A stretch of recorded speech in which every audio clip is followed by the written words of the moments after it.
The long arm that I have is a BERNINA Q24. It's on a 12-foot pro frame.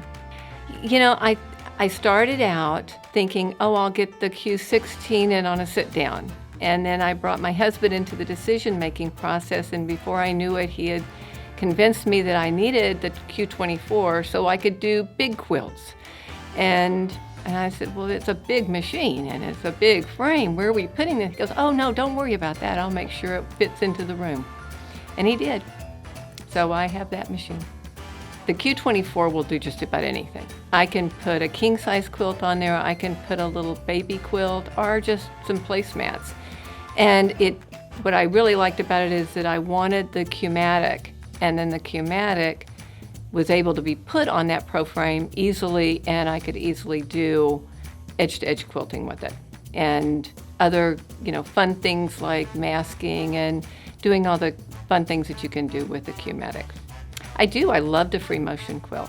I only started quilting about, 2 years ago, 3 years ago at the most. And I did a quilt that was an embroidery sampler, and I found out that, boy, this stippling is fun. And then it was being able to draw with thread is the way I looked at it. And so I did a lot of it, and then I learned how to do ruler work.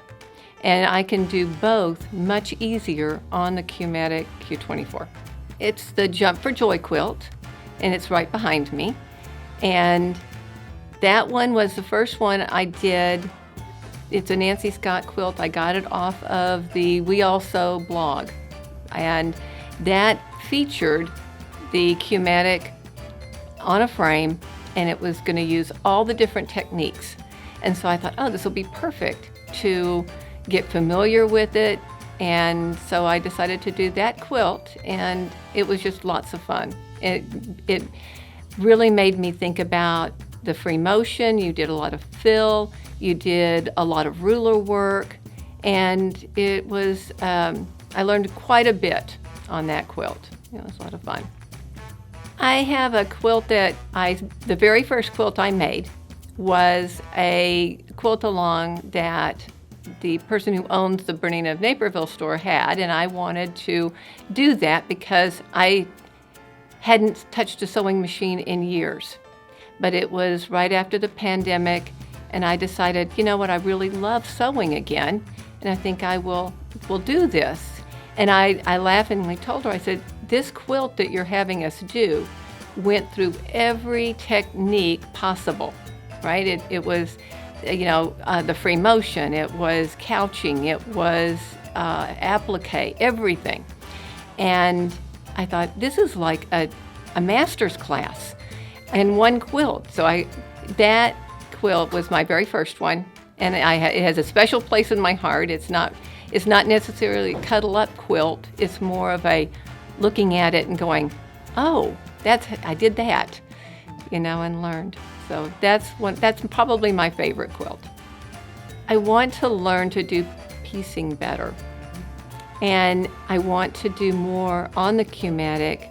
So what I'm doing is a lot of quilts that aren't necessarily hard to do, but I want to get them done so that I can put them on the Q-matic and learn different techniques on them. Getting people to give me their quilts to practice on was more of a challenge than I thought. They really don't want me to mess it up, and I don't want to spend time picking out all the stitches after I've made a mistake. But I really just want to be on the machine. I wake up going, oh, what can I do today on the machine? And I spend a lot of time today. I was down there pinning on a backing so I can do a quilt when I get home for one of my friends.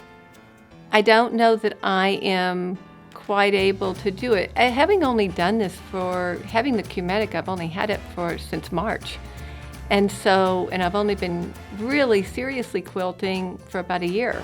So I feel like, oh, I need to know more. I need to be better. I need to have more expertise before I jump in, but I could be thinking about that wrong. Wouldn't it be interesting if I could do my own? Right now I use patterns, and they're very wonderful, but at some point maybe I'll try to design one. Who knows?